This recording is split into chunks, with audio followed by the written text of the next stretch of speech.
Good afternoon and welcome to another episode of Unscripted and Unchained RPG Review. I am TM Bluddworth, and as you can see by the graphics, this evening's video is an unscripted and unchained first look at the quick start of Modiphius's Fallout, the role-playing game. I'm not quite sure if this is Fallout 3 or it's just part of the image that they used for it. Maybe it's 111, not quite sure. But Fallout, if you're unaware, is a CRPG, so a computer role-playing game franchise from Bethesda Softworks. So along the same lines as Elder Scrolls, this is one of the other major franchises of Bethesda. Really a great company as far as producing computer RPGs. Obviously, with both Fallout and also with Elder Scrolls series, it really goes to show you the kind of quality of role-playing games, even in the format of computer role-playing games, that Bethesda is really amongst the best at producing, high quality, great stories, great graphics and gameplay and such. I mean, there's always an exception. Fallout 76, which is their jab at an MMO, did not go over so well, but it was only a matter of time, I think, before Bethesda had approached some gaming company to produce a tabletop RPG, and it is my suspicion and my hope that if Fallout, the role-playing game, does very well, that we could, in a not so distant future, see Bethesda and Modiphius, or possibly a combination of Bethesda, Modiphius, and Free League come together to produce an Elder Scrolls role-playing game, a tabletop role-playing game, which would be phenomenal to see that. But hopefully, that is built on the back of Fallout, the role-playing game, and doing very well. Which I anticipate that it probably will. So let's take a first look at Fallout, the role-playing game. So this is the free quick start that you can get on Drive-Thru RPG, probably as well as other places as well. And so we have the front cover, Bethesda, Modiphius. Modiphius is really, really good at grabbing IPs that are well-known IPs and and doing a lot with them. And they've had, I think overall tremendous success with doing so. So here we have the content. So there's the introduction, welcome to the wasteland. Then we have chapter 1, the core rules. And you can see there's only, roughly 8 pages of core rules. We have chapter 2, the combat. So we have an additional 12 pages there. So about 20 pages of rules. And then we have machine frequency, act 1, act 2. This appears to be probably a sample adventure and pre-generated characters that go along with this. Also, with the download, you also get a separate file for pre-generated characters. So a 64-page total, quick start, which is pretty substantial. I'm assuming that the full version is probably pushing about 3 times this size, so probably in the 300s. So pretty substantial book, most likely coming ahead. So war never changes. So if you're at all familiar with the franchise, it is basically a post-apocalyptic setting and game. So you're set after a nuclear war has taken place and other disasters and such that occurred around the same time, and you are a survivor coming out of a vault. So these vaults were set up to help secure and keep safe the inhabitants until the nuclear winters are all over, and so you as vaulters are going to be the first to come out of your vaults and go into the world back above, and then it's basically a survival experience. You're going out into the world. You're trying to scavenge what you can, try to salvage what is still usable, and basically rebuild the world civilization from nearly scratch. So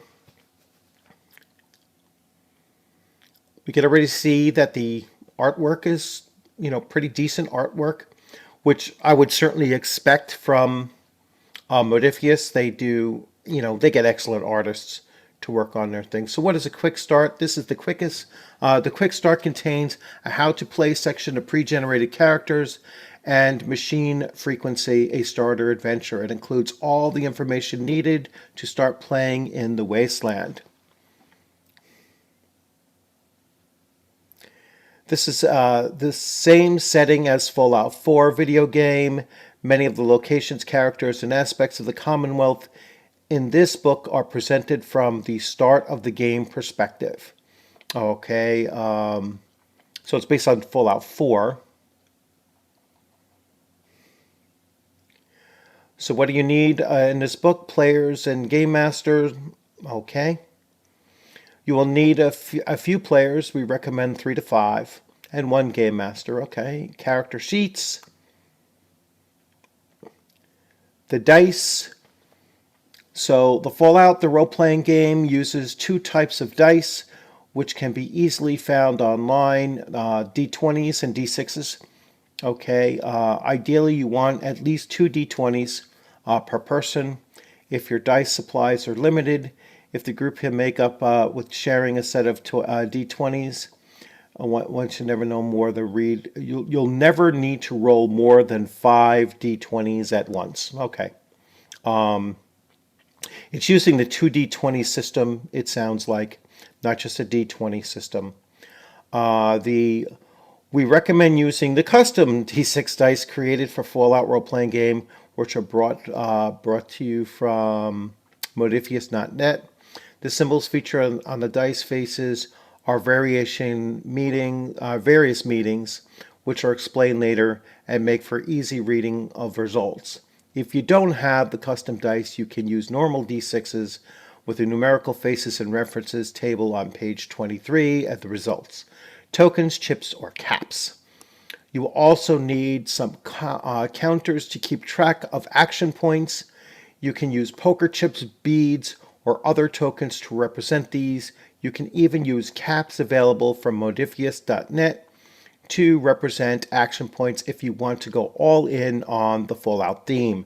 Yeah, in Fallout, in the computer game, soda bottle caps become a currency.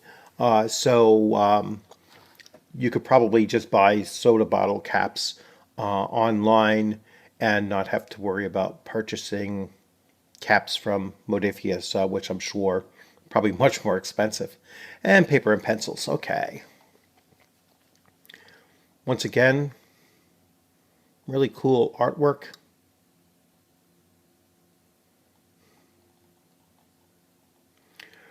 The core rules.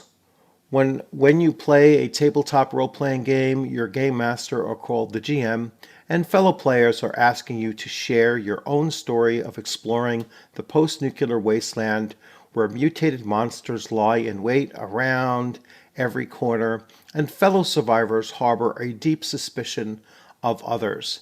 As a group, you will travel ruined highways and ramshackle towns, completing quests and building settlements by describing what your character does as an improvised story. When you want to accomplish something in this story, you'll use the game rules to resolve whether you succeed or fail at your task. All right, so there's a skill test system. So a skill system and skill test system. So skill tests. A skill test is the method of resolving an action you want your character to attempt. You'll roll some dice, and the result tell you whether or not you succeed, failed, or complicated the situation.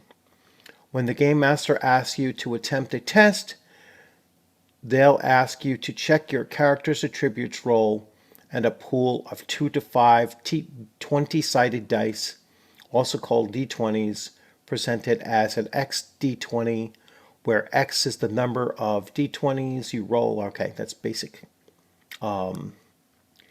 Choose an attribute or skill.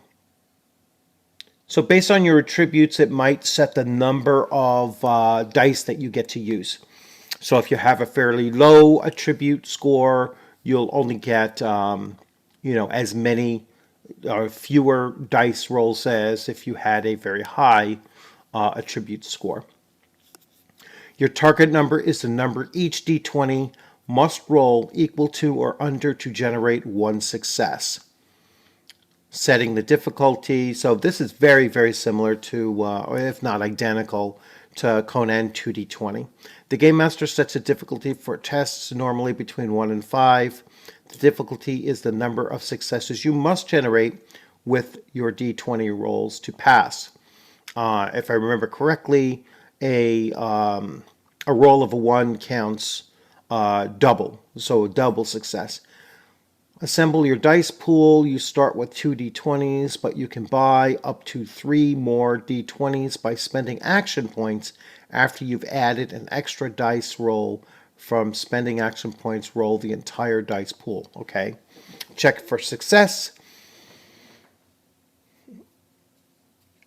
Okay, let's see. Equal to or less than your target number scores 1 success. Any roll that rolls a 1 or a critical success is worth 2 successes. Okay, as I recalled from Conan 2D20. So it works exactly the same system. They give you a nice skill test summary here, so that's pretty easy. So let's say that they tell you you're, a fairly simple task is going to be a target number of, let's say 10, which means that if you're rolling 2d20, you need to score at least one roll that is a 10 or lower in order to be successful. If you roll both of them, then you have 2 successes. If you roll a 1, you would have 2 just from the 1. If you roll 2 1s, you would actually have 4 successes. And that, depending on what you're attempting to do, will certainly exceed the expectations of what you were seeking to do. If it's a challenged roll, then that becomes even more important, because then you'll compare the 2 opposing rolls and see how many successes are between the 2 opposing rolls. So target number is the attribute plus skill. That's exactly the same as in Conan 2D20. Setting the difficulty. So let's see some examples. Gathering rumors around a settlement, searching a room, an abandoned building is a difficulty 0. All right, so if the task is so simple, the GM won't even require a roll. So if the player says, I'm going to turn over this box that's on the floor over here, That's not anything that is going to require a roll unless the box is extremely heavy. But if it's just a simple cardboard box, there's nothing to roll. You really can't fail doing that. And so the GM will be the one to tell the players when they need to make a dice roll. And in many cases, if it's a fairly simple task, then they won't even have to roll. Shooting a target at close range, picking a simple lock. So the difficulty 1, that doesn't mean that you have to roll a 1. You just need 1 success. So again, your target number is your attribute plus your skill. So if you have a attribute of, let's say, a 5 and a skill of lock picking, let's say a 3, then you need to roll an 8 on one of the 2 die that you're rolling. If it's something that's really important that you must make sure that you get through there, then you could add additional dies to your roll by using your action points. A critical success is, as I described, you know, if you roll a 1, it's a critical, it counts as 2 automatically. Okay, so here we go. Complications. When an attempt at a test, each roll a d20 that rolls a 20 causes a complication. A new detail in the scene that makes things more difficult that comes into effect once the test has been resolved. A complication could introduce a new problem like a gun jamming or the breaking of a lockpick, or it could make specific skill tests more difficult in the future, like insulating a merchant, so charisma plus barter tests with him in the future are increased in difficulty by 1. Okay, so so the difficulty settings are not changing the target number itself. It's changing the number of successes that you need. That's really important to realize here. So, you know, having your difficulty increase by 1 doesn't sound like a lot if you're saying, oh, well, my target number is only, you know, a +1 now. No, that's not the way it works. It's the number of successes that you have to have in addition to the regular number. So if his difficulty increases by 1, that means that you would need 2 successes in order to barter with him in the future. So that becomes a much more detrimental, you know, complication. Difficulty 0 tests. Some tests may be difficulty 0, or your character's perks or gear may reduce the test difficulty to 0. If the test is 0, you don't need to roll, as I described earlier. Opposed test. So this is what I was talking about earlier when you have 2 people grappling with each other, which is exactly the example that they use here. So Paladin Dance is grappling a Deathclaw, holding it back from advancing on his squad. The GM decides that this is an opposed test and rolls a test for the Deathclaw. Rolling 2d20, the GM scores 3 successes, meaning Dance's test will be a difficulty of 3. Dance has a target number of 8, so his player decides to buy 2 more d20s with the action points in his pool to ensure he gets a success. He needs to roll. He needs and rolls the pool of 4 d20s. They roll a 1, which counts as 2, a 5 and a 6, and an 18, which generates 4 successes. Dance holds his ground and banks 1 AP for the extra success. Had he rolled a 10 instead of a 1, he would have failed by 1 success instead, and the GM would have gained 1 AP for the Deathclaw. So you can actually, if you exceed in what you're trying to do, you get to add that to your action point pool. Assistance is you can assist other players in trying to do something, and that will most likely add an additional d20 to the roll. I'm not going to go that deep into that. I know what assisted skill testing is. Group tests, when your whole group attempts a single large activity, like sneaking through an area together or traveling through a hazardous area, you make a special kind of assisted test. This normally occurs when the difficulty is particularly high, requiring multiple participants to make short work of a task. And we go through the leader of the group tests rolls a normal die pool, 2d20 plus up to 3d20s. They buy through action points. Everyone else rolls 1d20 using their own attribute skill. So long as the test leader achieves one success, everyone assisting adds any successes they generated to the leader's score. If those accumulated successes equal or beat the difficulty of the group, has passed the group test. All right, so yeah, that could be like a really difficult kind of a task where it exceeds the maximum of 5 difficulty. And that's where the whole group has to come together and hopefully generate a number of successes that would exceed a 5 being, the highest level of difficulty to overcome.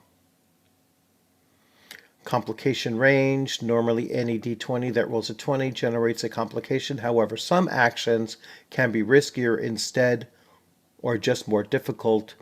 When tasks are riskier, the GM can increase the complication range of the test, so generate the complications on more results than just a 20. Okay. So you can make certain tasks even more complicated. So instead of just a 20, it could be really risky. So a 19 or 20 would also be inducing a new complication. And really treacherous would be a 16 through 20. So we'll want to roll low. Action points, I kind of described this already. And you could buy up to, looks like it appears you could use up to 6 AP to buy up to 6 D20s. Obtaining information would carry 1 AP.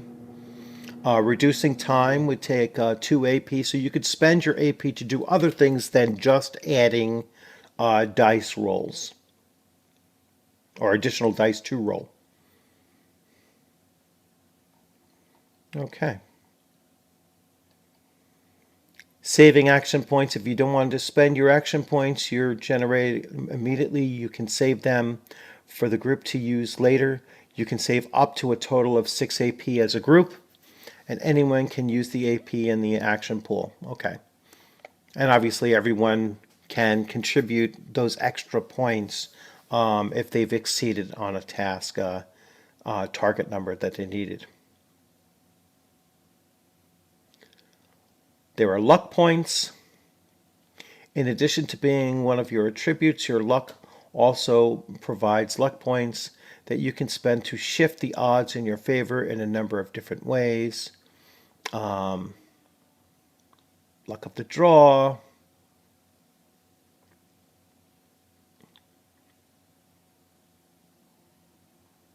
You just kind of find certain things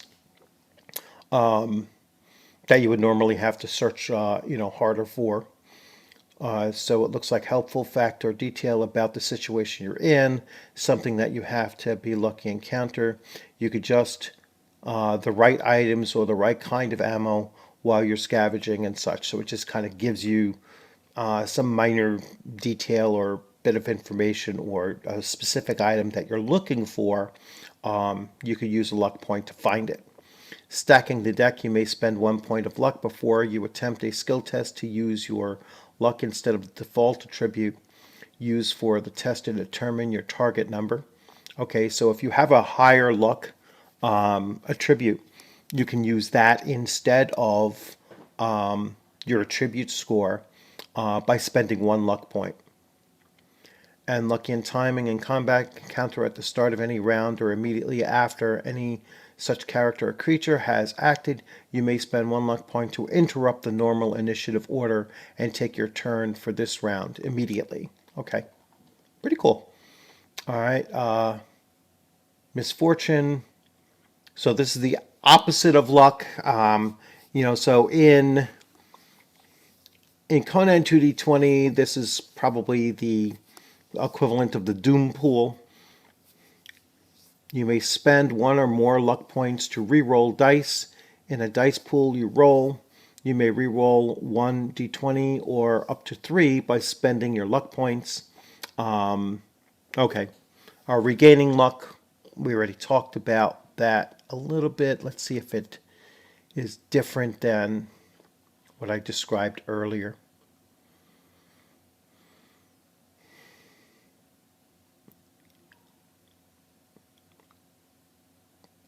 Refreshes when you reach a milestone to your session or when you start a new session. When they are refreshed, you get all your luck points back, no matter how many you've spent. All right, so luck points refresh. Action points, not necessarily. Combat encounters, we have initiative. We have 2 types of initiative. We have initiative combat. The character who initiates the combat takes a single turn before the first round. Then we have initiative. List all characters in order of their initiative statistic from highest to lowest, taking turn. Each character in turn from highest to initiative to lowest takes a turn. Begin new round. Once every character has taken a turn, the round is over. Begin a new round, repeating step 3 and step 4 as many times as needed to resolve the conflict.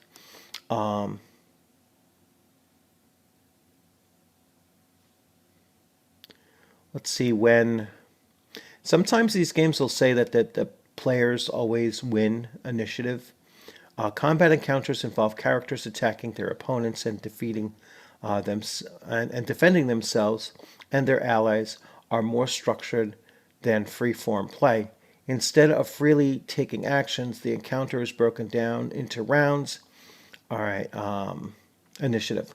When combat begins, the player who initiates the combat takes the turn immediately. Once this is done, the game master ranks the competitive. All right, so let's see. So it's whoever initiates. Your character's initiative is equal to their perception plus their agility, plus any bonuses from equipment or perks. A character NPC's initiative is calculated in the same way as the player's, though some powerful NPCs add bonuses. Actions, you can attempt 1 minor action on your turn in combat. Minor actions include aim, draw item, interact, move, take chem. Those are minor actions.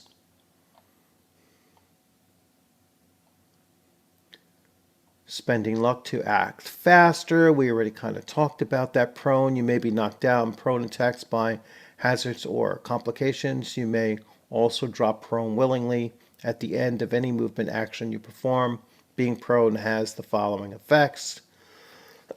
Major actions are you can assist, you can attack, you can command an NPC, you can defend, you can do first aid. You can pass, which means you choose not to do anything. You can rally. You can ready yourself. You can sprint, or you can perform some kind of a skill test as your major action. They go into some of the point buys that you can do. Making an attack, choose a weapon and target. Choose hit location. You may choose to target a specific part of the creature or character. This increases the difficulty of the attack by 1, which means you need one additional success.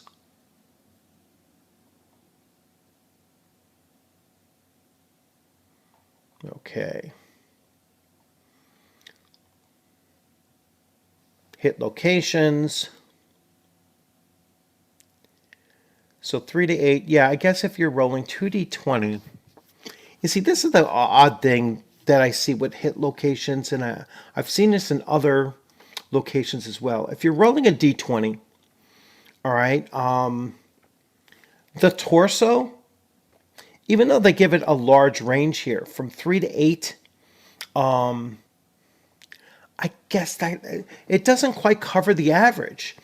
The average is going to be, you know, the average is going to be someplace in this 9 through, or 8 to 12. They should have moved those 5 points in the center of this, and put the head at the farthest over here, and then the other hard parts to hit maybe next, and so on.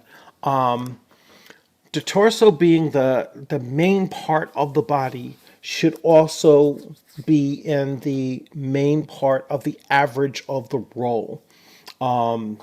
That's that's a better way of just saying, well, pips 3 through 8 are a greater number of them percentage wise, but they're not in the distribution of the average of the roll. So that really should be shifted over to this 9 to 11, making it obviously a little bit larger, and maybe you would put head, then the one arm, the torso, the other arm, and then both legs.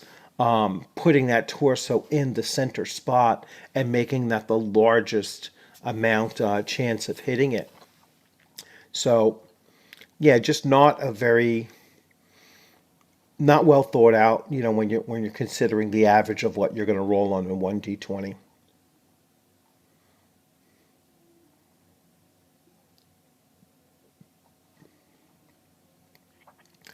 So combat dice, let's see. Oh, this is where the d6 comes in. When your attack hits, you inflict an amount of damage determined by the weapon damage rating. The damage rating is described as a number of combat dice abbreviated with the symbol, with the little guy's face symbol throughout this rule book. The combat dice are specifically designed 6-sided dice with 4 different results as shown on the combat dice table. If you don't have any combat dice, you can simply use a normal d6 and compare the results to the table below. So if you roll a 1, you've done damage, a 1 damage. If you roll a 2, you've done 2 points of damage. A 3 or a 4 is nothing, nothing. A 5 is plus 1 damage plus an effect, and a 6 is plus 1 damage and damage effects trigger as well. So you want to roll anything but a 3 or a 4, because a 3 or a 4 does does a limited amount of damage, and I mean no damage at all. And a 1 just does 1 point of damage, a 2 does 2 points of damage, and a 5 or a 6 does 1 point of damage with an effect triggering. You can increase damage with attack by spending action points or ammunition, depending on the type of weapon you're using. All right, so you can use your action points to increase the amount of damage. You have damage effects of burst, breaking, persistent, piercing. Persistent is probably like damage over time. And subsequent turns, yeah, so it's damage over time. Radioactive is going to be an initial and then most likely damage over time. Spreading damage means you can spread across several targets.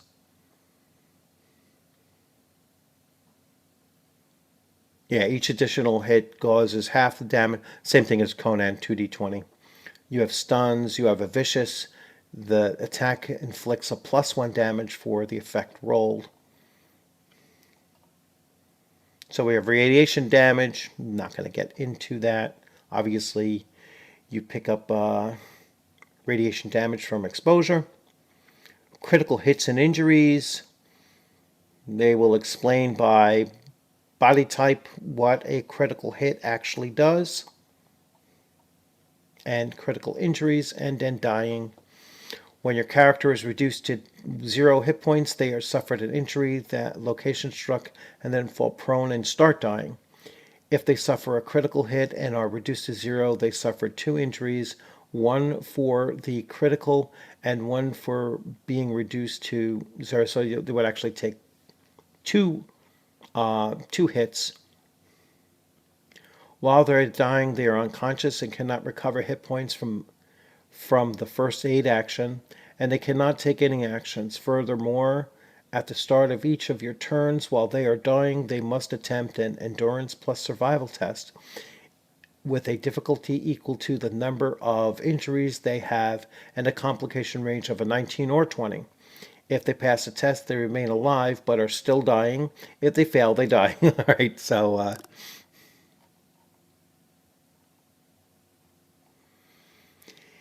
healing, we go into healing actions. I'm not going to get too much into that. Stabilizing the dying. Using the first aid action, you can attempt to stabilize a dying character. This requires an intelligence plus. Obviously, the character that is dying can't use this, but somebody else can. Regaining your health. You can use the first aid action to heal a character's health. Passing an intelligence plus medicine test will heal a number of hit points equal to your rank in the medicine skill, and an additional 1 HP for every AP you spend. You can only heal HP of a stable character. All right, treating an injury. So they have some rules there. Long-term recovery, rest, food and drink, medical attention, environment. So this is when you're going out into the environment, mapping your environment. Distances and ranges, movement in zones.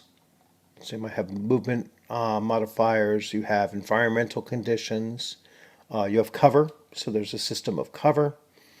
Combat dice is 1. Cover values. So foliage or wood gives additional 1.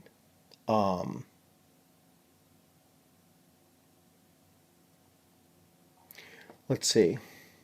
Objects in the environment will provide a certain amount of DR as a number of combat dice, depending on what they're made of and how resilient they are.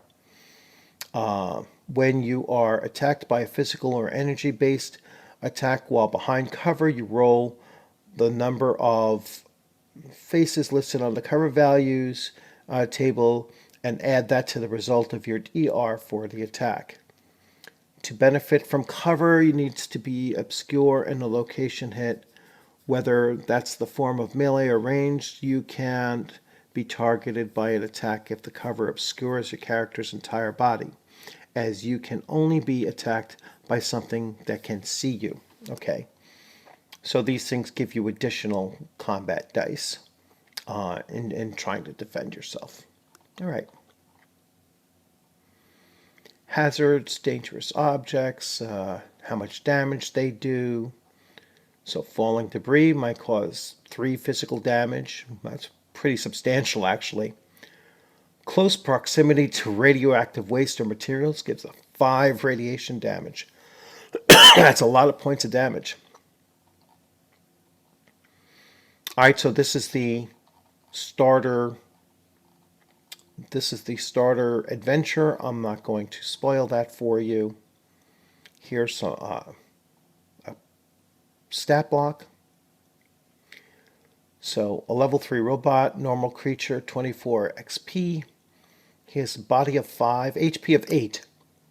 All right, so that's how much damage that he can take as, 8 regular hits before he's reduced to 0. His initiative rolls, these are his skills. So under melee, guns, and other. Under body and mind, he has a 5 and a 5. Defense is only a 1. His physical DR is 4 against all. His energy DR is only a 3. He's immune to radiation and immune to poison. These are his attacks.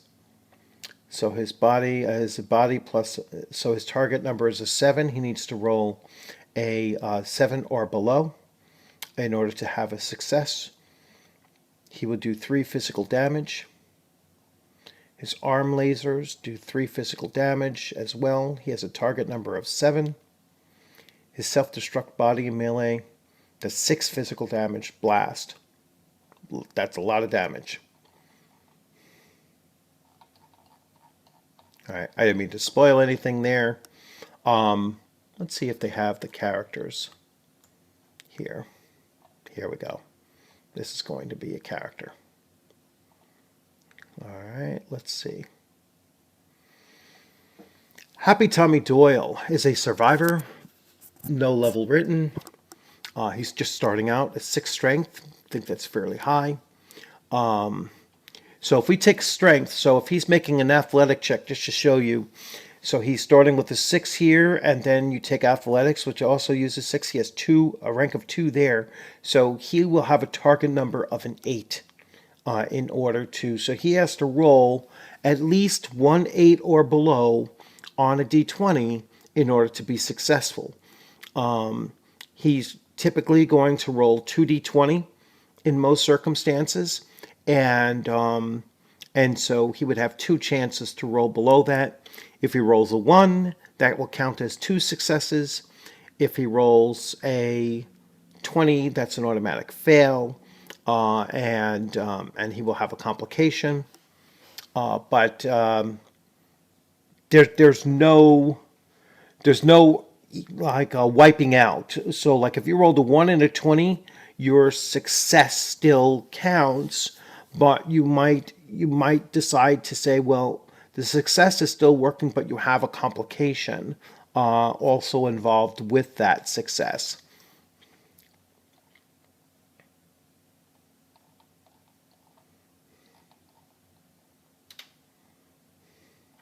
All right, so the rest is just character sheets. So looks pretty cool. Now the one thing that I brought this up for, over the last couple of days, it had come up, was someone else who I watch his videos on his channel. He was talking about, he has a game master in his group who is running a Fallout game using 5e in order to do that. And I said, well, listen, there's a Fallout role-playing game, and you should at least consider taking a look at it, and or at least let him know to take a look at it, because if there's a specific role-playing game out there for a particular setting or just type of game out there, I found that it's always best to use, you use a hammer to put a nail in the wall. You don't use a hammer to drive a screwdriver or screw into a wall. You know what I'm saying? It's like you use the right tool for the job. And, there's a Fallout role-playing game. So if you're doing Fallout as your setting and your basic theme of your game, you should use the rules that are written for Fallout. Otherwise, you'd have to create so many subsystems. Like, as you can see here already, there's a lot of subsystems with this, and this is just the starter, the quick start rules for it. I'm sure that the rules become much, much more expansive. But this is enough to give you a taste of the game and how it works. And this is just my first look at it. So, if I, had missed anything, feel free to leave that in the comments section. I will read through this again to try to nail down some of those things I was a little bit unsure on, or I just glanced over very quickly. But for the most part, this looks like it's utilizing the 2d20 system the same way that it's done in Conan 2d20, which I haven't played in a while, in a long while actually, but I played it a lot when it first came out, It's certainly something that I want to get back into again. But hey, Fallout might be the next Modiphius game that I really give a full try with, and I will do another full review of the role playing game in its full form if I do decide to eventually purchase it. So once again, I hope you liked this video. If you hadn't subscribed, please consider subscribing. And if you have any questions or comments, if you want, if there's any games out there that you want me to take a look at, then just leave that in the comments section. And if you've actually run Fallout, please feel free to jump in there and say, hey, I'm running this currently. This is what I like about it. This is, what I wish they would improve on, or whatever, or just in general, your general views on the game are certainly welcome. So once again, thanks for joining. Enjoy your weekend coming up, and I look forward to seeing you on the gaming screen sometime soon. You'll have a great afternoon.